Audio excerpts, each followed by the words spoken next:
కానీ ఏలియా దేవాది దేవుడిని ఏమి విధంగా వర్ణించాడో తెలుసా? ఆయన అని పిలిచాడు. ఆయన అని ఆయనలో వర్ణించాడు. యెహోవా దేవుడైతే ఆయనను మీరు అనుసరించండి. బయలుదేవుడైతే వాణిని మీరు అనుసరించండి.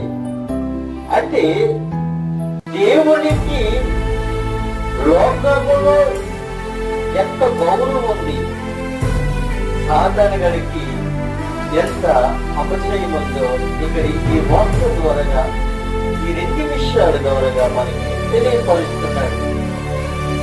యెహోవా దేవుడైతే ఆయనను మీరు అనుసరించండి, బయలుదేవుడైతే వాణ్ణి మీరు అనుసరించండి. ఏది కావాలి